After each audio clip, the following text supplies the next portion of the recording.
Mahmoud's Family, from Peasant Tales of Russia, by Vasily Nemirovich-Danchenko, translated by Claude Field. Part 1. Mahmoud. A fusillade of musketry fire had just broken out between the Russian and Turkish advance posts. The fog was so dense that the confused masses of the Balkan mountains could hardly be distinguished.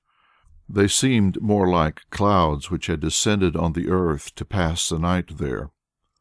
A red light showed through the fog from a distance. Perhaps it was a Turkish bivouac fire, or the conflagration of some lonely farm. The Cossacks turned their piercing eyes in this direction, but in vain, for it was absolutely impossible to make out what it was in such dense gloom. It was the Turks who had begun firing. The Russians were content with merely replying. Neither side was visible to the other, but they fired, fearing lest, owing to the denseness of the fog, the enemy might approach close to them without being seen. On such occasions one fires involuntarily. It is a kind of mutual warning. I am not asleep. You understand? Take care. The sounds of firing died away in the damp and heavy atmosphere. Slowly the night fell, gradually blotting out from view the field of battle and the corpses still lying on the snow. Everything was silent. Only a groan from a wounded man or the death rattle of a horse was audible from time to time. But that was all, and the soldiers, exhausted by marching during the day and fighting in the evening, had not sufficient energy left to think of carrying away the bodies of their comrades. They wished for nothing but a night of rest and sleep. "Not very cheerful for us, the night of the New Year, eh, Major?" said the colonel. A short, stout man addressing a tall, thin one, who had his arm in a sling. The two were sitting on the balcony of a Turkish house. "No, it isn't, and no letters from home either." "That is the least of my anxieties. I know our military post too well." "Ah, how gladly one would see those one loves, were it only for a single moment. But to spend Christmas in the Shipka Pass and the New Year here, sapristi, there is no fun in that. In our house the Christmas tree is lighted and the children are running round it.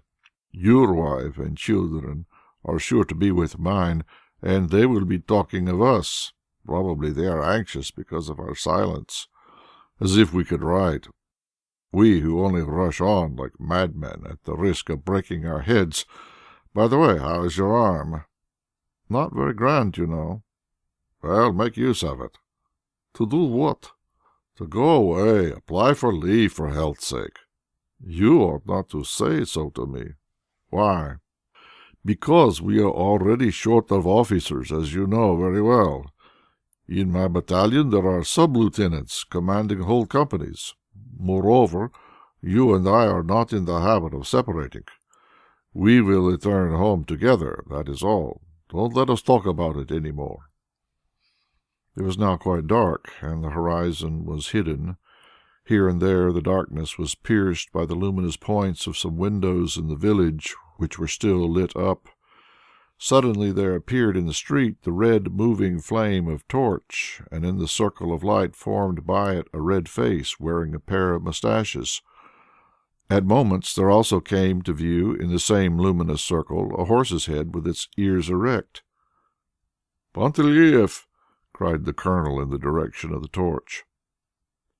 The torch entered into the courtyard, and soon the horse stood before the officers, snorting and scraping the hard snow with its hoofs. The Cossack who was riding it reversed his torch, and clouds of black smoke rising heavily surrounded his arm. "Where are you going like that?" "To the advance post, Colonel." "Why?" "The firing has begun again." "Go and tell them that if it is nothing unusual it is useless to reply. When the Turks are tired of throwing away ammunition they will stop of themselves." Several soldiers entered the courtyard, stamping heavily. Panteleieff lifted his torch, and it was seen that they had someone in their midst. March on, shaven pate! There is no chance of getting any rest with you fellows about. May the devil take you!" the soldier said, grumbling. It was evident they were not yet aware of the officer's presence. "Well, well, must we encourage you with a butt end?" "What is it, my children?" said the colonel, rising. "We are bringing a Turk, Colonel. We met him by chance, picked him up under a bush." "Under a bush? How?"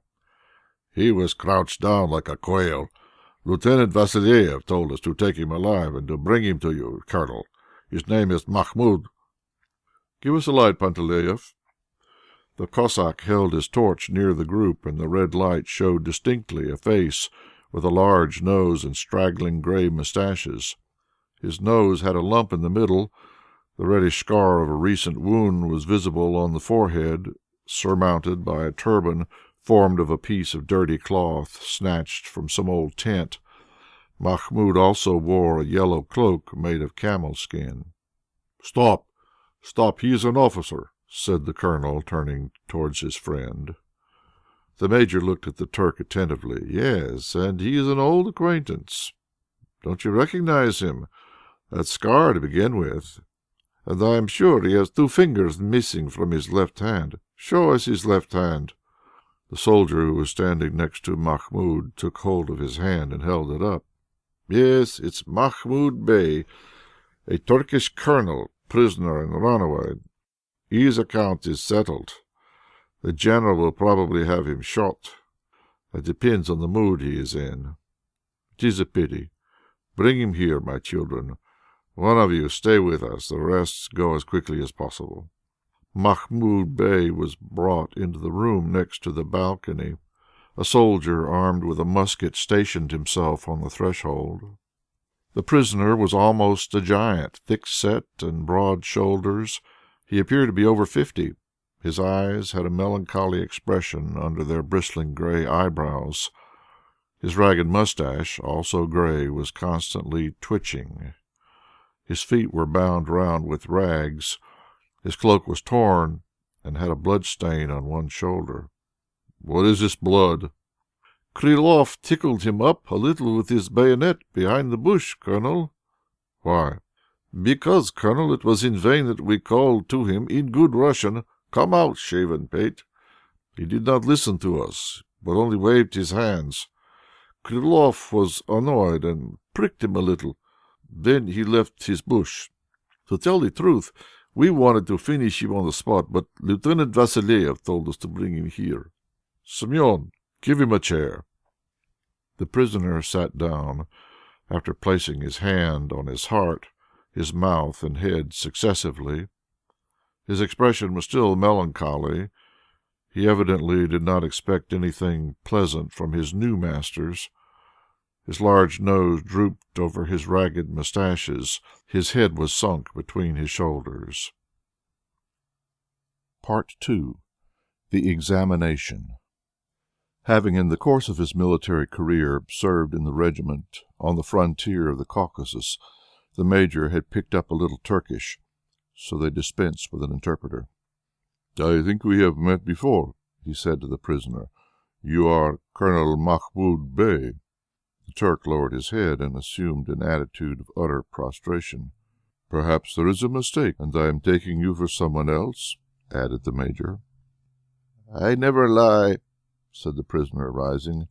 "I escaped from here, Kazanlik, and have been recaptured by your soldiers. One cannot go far on foot," he added, smiling sadly, "especially when one is, like myself, wounded in the head and the leg, and I have been again wounded in the shoulder."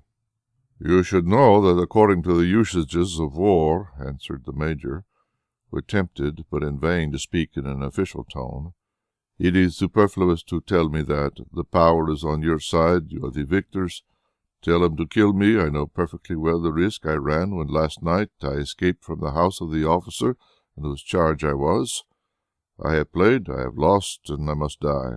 The major, touched by the prisoner's tone, began to speak to him more gently. "Were you uncomfortable? Were you lodged?" "No." "Did they treat you well?" "The officer with whom I lodged is a very generous man. He obliged me to take his bed. He gave me food and drink. He treated me like a brother, not like an enemy." "But you were afraid of being ill-treated in Russia?" No, I know the Russians always treat their prisoners well." "In that case, why did you run away?" "What is it to you? Here I am in your hands. Do your duty. Be quick, be quick." Something very like a choked-down sob contracted the throat of the old Turk, and again his head sank. "What did you hope to get by escaping? The Turks are retreating everywhere. Famine reigns among you, and the population has fled. Would you not have done better to have waited? The war will soon be over, and you will have been able to go home to your own house." "Home to my own house? Where is that?" "I don't understand you." "Well, you soon will. I know how things are going on, and have no illusions. An order has recently come from Constantinople telling people to emigrate to Asia Minor. Everyone will go, my family with the rest. Where will they go? How am I to find them again? Bah! Don't let us talk about it. It is useless. I did what I thought was my duty. Do your own. No one escapes death. That which is to happen will happen. It is written. No one lives beyond the limit fixed by destiny. What I did was certainly not for myself." The prisoner's voice broke again, and he made a despairing gesture. "You spoke of your family." "I also have a family," said the Major with a pensive air. "You are very lucky then to be alive and to be able to go and meet them. You are not a prisoner." "It is for the sake of your family that I question you. You have children?" The prisoner's head sank still lower. There was silence. "Have you many children?" added the Major. "4," murmured Mahmoud Bey in a low voice. "Are they grown up?" "No, all little. The eldest of the little girls is just 6. "Just the age of my rascal," said the Major, as though speaking to himself. "My girl will be very beautiful when she grows up," said the prisoner in a livelier tone. "She has large eyes which glow already. It is 5 months since I saw her. She wept much when I went away. My youngest is not yet a year old. He could not yet walk at the time of my departure. They all live down there, just outside Adrianople. I had a house and a vineyard. It is so pleasant there. I hope to see them growing up under my eyes, the little brats. And this war had to come. A curse on those who provoked it. God is just. He will punish those who have shed our blood and destroyed the happiness of our children." "Yes, what is the good of war?" exclaimed the Major. "What is the use of it? All my fortune is my officer's pay. If I am killed to-morrow, what will become of my family?" The examination of the prisoner had changed its character and become a conversation about families. The Major translated everything to the Colonel, and the latter felt a keen sympathy with the prisoner's misfortunes. "Tell him, my friend, that if he really had love for his children, he would have quietly let himself be taken to Russia, instead of trying to escape at the risk of death. On his return he could have taken up their education again. It would not have been a long interval, only some months." Mahmoud Bey replied sadly, "If our wives and kinsmen knew what the Russians really are, they would all have quietly remained at home, waiting our return. But no. In a few days from now the whole population will have fled. As soon as your soldiers arrive in sight of Adrianople, the town will be abandoned by the inhabitants. Only the Christians will remain. You asked me just now," he continued with a sudden heat, "why I escaped from the generous officer in whose charge I was. Simply on account of my family. I wished to go and save my wife and children. You who talk to me about them, do you know what will become of them? I will tell you. My wife will be panic struck, and begin by abandoning the house, the kitchen garden, and everything. It will all become the prey of some Greek or Armenian. My wife will depart for Constantinople, taking the children with her. When she has arrived there she will get no help from the government, for where do you think there will be money enough to satisfy the needs of so many ruined families? There are more than 100,000 of them. Then they will be sent over to Asia Minor, to Scutari, where they will be forgotten. What will she do herself, alone? There will be only one result. My daughters, being beautiful and healthy, she will be able to sell them to harems, where the poor young things will forget the very name of their father. My boys will become slaves, while my daughters will be sold again some day to some rich old man of Aleppo or Damascus. As to my wife, Her first grief once over, she will also go into some harem. And after a year, when I return, what shall I find? Nothing, neither house nor family. I shall not even know where they are gone. People will not be able to give me any information. I shall have lost all that I possess, and my house will have changed its master. You ask why I escaped. Because I could not support the mental anguish which tortured me. I wept all the night previous to taking flight. I knew I was exposing myself to the risk of death, but at such a time, to live or to die, is it not the same thing? If I had succeeded, I would have saved my children. I have not succeeded. Well, I shall die. Kismet. It is not that death frightens me. Since the beginning of the war, I have been exposed to it every day, and have been accustomed to face it without trembling. What dismays me is to know that my family are deserted, unhappy, and dying of hunger, to know that they are quite near me, and that I cannot fly to their help." The old Turk, burying his head in his hands, began to sob. To the great embarrassment of the officers, the colonel leapt from his seat and began to stride up and down the room. He made a gesture with his hand as though he wished to brush away something which prevented him seeing distinctly. Then he got angry with himself. "The deuce!" he said. "I was nearly becoming a woman." He looked at the Major, who was as pale as himself, remained sitting at the table on which his fingers were tracing some strange designs. "Yes, war is a dreadful thing," he murmured. The prisoner resumed his talk. "But before this war I had never left my house. I had seen all my children born, and watched their growth every day. As they grew, their minds developed. No details escaped me, neither the moment when they recognized me for the first time, nor the moment when they began to stammer their first letters. I remember everything, everything, their little limbs when still weak, their mouths open like nestlings. Who will bring them their daily food now? Their mother? She is in danger herself. Only the other day—" He could not finish. His strength failed him. "Just as it is with us at home, my friend. The same thing exactly," said the colonel, pacing nervously up and down the room. "What shall we do in the meantime? I think myself we might wait till tomorrow before sending him to the general. What do you say, Colonel?" Yes, tomorrow will do." "Shall he stay with us for the present?" "Yes, he can stay with us. I will tell Simeon to make a bed for him. 4 children, what a story!" "And if the general has him shot, Colonel?" "Yes, it all depends on the mood he is in. One cannot talk about children with the general." "War is a horrible thing, Colonel, is it not?" "Yes, it is, if you want my opinion. But duty, you know, and the uniform and the military oath. I'd soon they all went to the devil. Don't let us think of it any more till tomorrow. It gives me a feeling of constriction at the heart. Ask him if he will take wine. We will have supper together." Part 3. Dreams. The prisoner's bed was placed in the same room with the colonel and the major. Soon all was silent. From time to time came the noise of single cannon shots, deadened by the fog. It was the Turks who would not be quiet, but continued to fire at the Russians, but as the latter did not reply, they also finally ceased. Night now reigned alone over the world, wrapping everything in darkness and dampness, both the snow-covered summits of the mountains and their peaceable defiles, covered with Turkish villages abandoned by their inhabitants, as though a plague had been raging. In the valley below lay thousands of corpses, with fixed eyes widely open, gazing at the dark, mysterious heavens. Their intent gaze seemed to wish to penetrate the darkness, as though obstinately asking heaven whither had passed that something which had animated their bodies that very morning, and what had become of the last sigh which escaped from their bayonet-pierced or bullet-riddled breasts.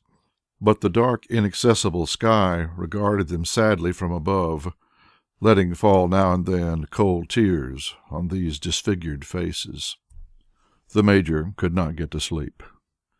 He turned and turned again under the felt cloak which served him as a blanket, throwing it aside and pulling it over himself again, recommencing for the 10th time to read a newspaper and letting it fall, casting furtive glances at the slumbering Turk, and hearing the vague words which escaped him in his uneasy sleep.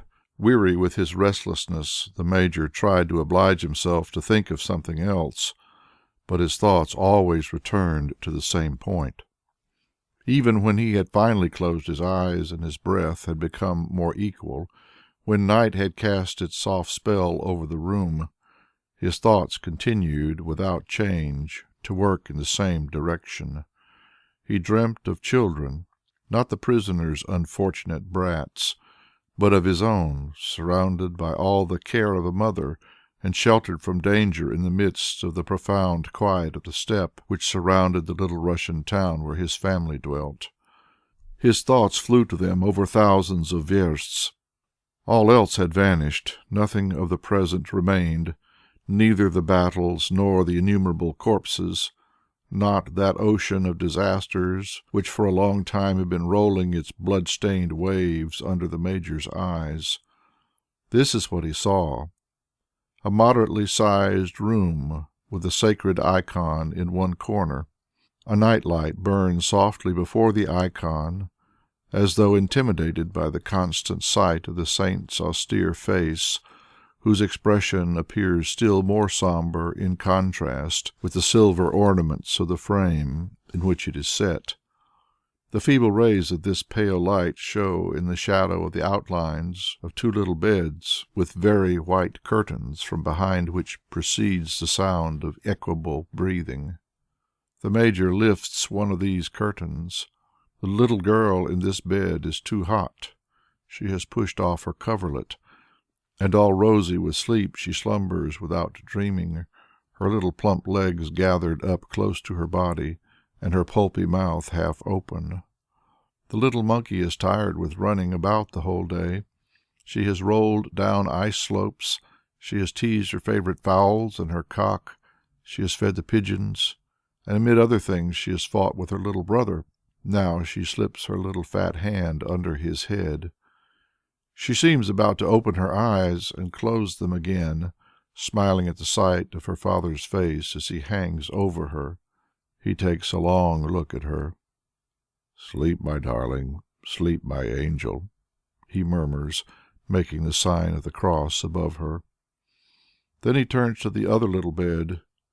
"Do you see this brat? He is not yet 2 years old, but he is already covered with scratches because he does nothing but fight, sometimes with the cat and sometimes with his little sister whom he torments.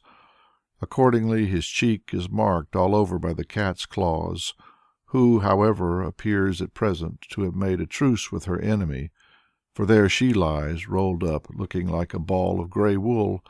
Isn't he fat and sturdy, the Major's rascal? He is so fat that his pretty hands, his little feet and his neck look as though they were encircled with a thread, as those of quite young infants do. And what red and chubby cheeks, so chubby that they have almost extinguished the nose, which appears between them only like a little button. His round head is covered with hair so blonde that it is almost white, and there is a dimple in his elbow. Suppose he were to kiss the dimple? But no, the child might wake up. Good, good, let him sleep. And the father makes the sign of the cross over the spoilt child. Then he approaches the night-light. Its wick is charred, and he turns it up a little so that the room is better lighted. In a corner snores the old nurse. It sounds like the purring of a cat. The Major goes on tiptoe towards the next room. His eldest son is there, who looks down on his little sister and his brat of a brother with profound disdain. In the absence of his father he sleeps in his mother's bed, where he is rolled up like a ball. The languid light of a lamp covered with a blue shade falls on both of them. By the bedside is a little round table. The Major's wife must have been reading newspapers before going to sleep, for there are some on the table, open at the page where his detachment is spoken of. On the wall there is a portrait of him, and there are others on the table. His memory seems to pervade the place, and he has certainly not been forgotten. Full of gratitude, he leaps over the sleepers. He touches softly and carefully the half-open lips of his wife.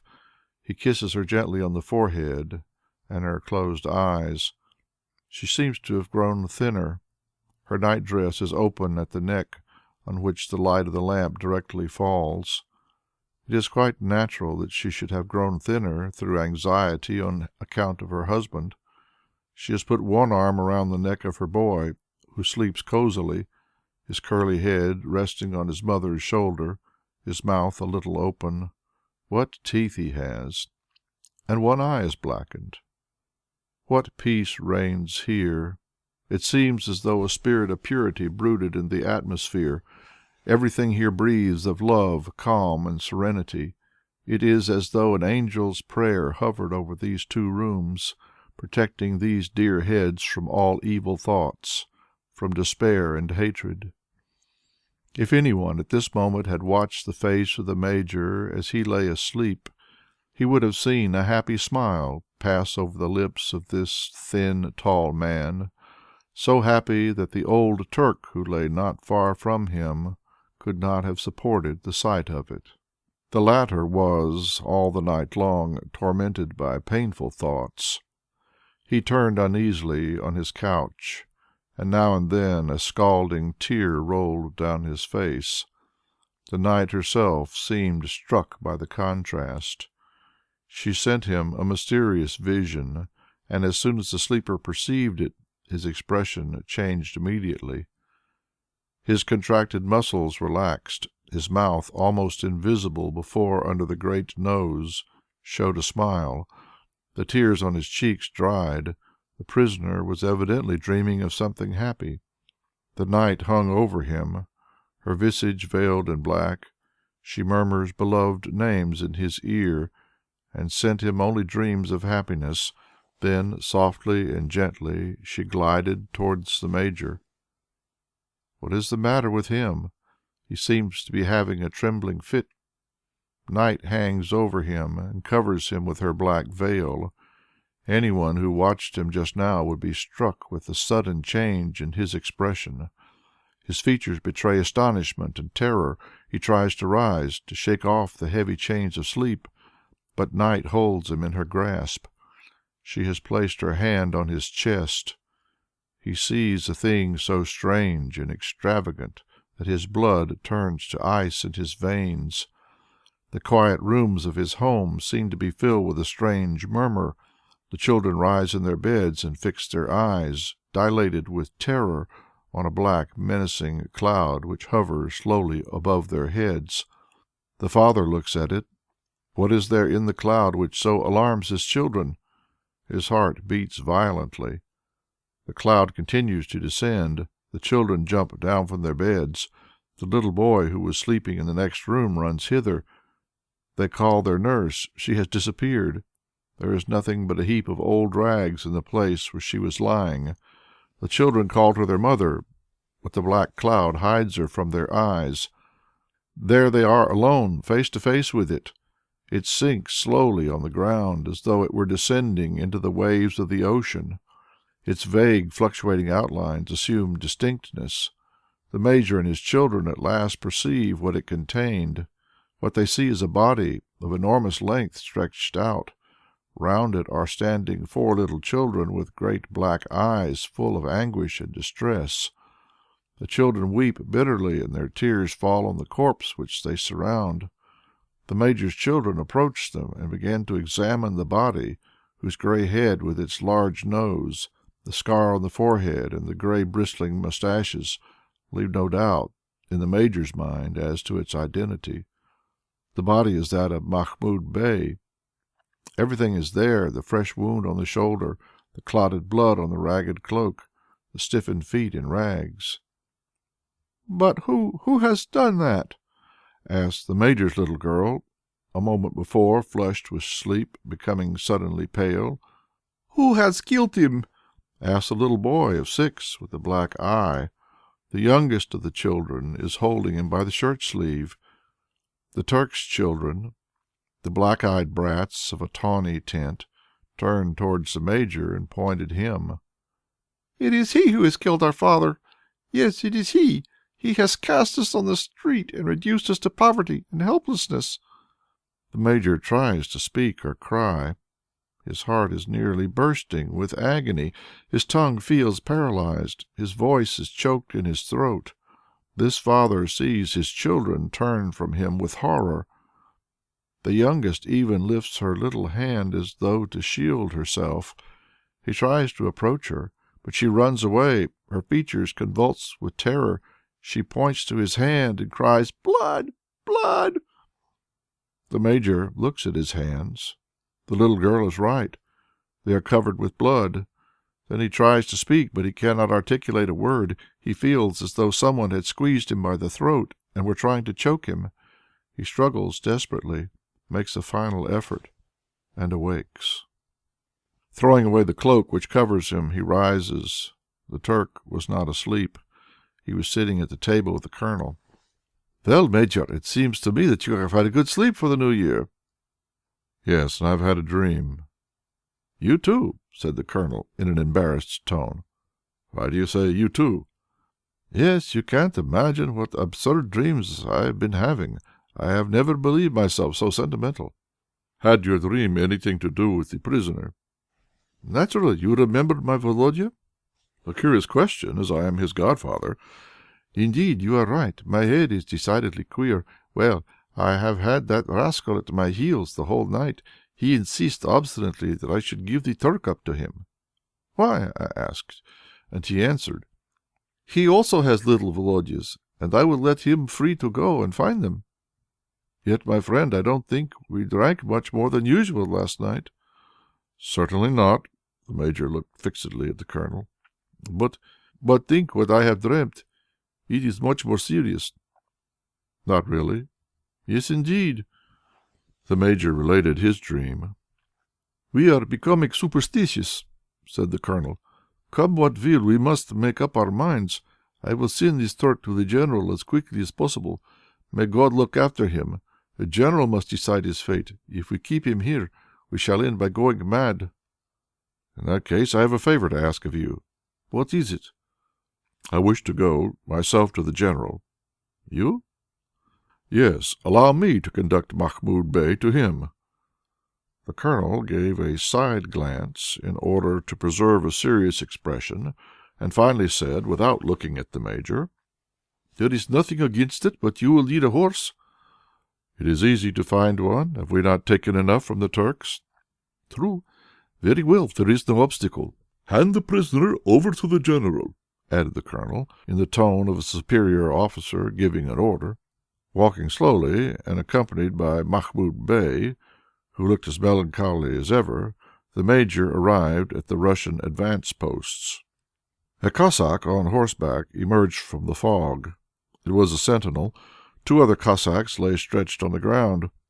Their horses, attached to pickets, munched a bundle of hay. At the sight of the officer, the Cossacks rose quickly. "Where does this trench lead, my good fellows?" asked the Major, pointing to a very deep one close to where they stood. "Straight to the enemy, Major." "Has anyone seen the Turks today?" "No one has shown himself. They are quieter this morning.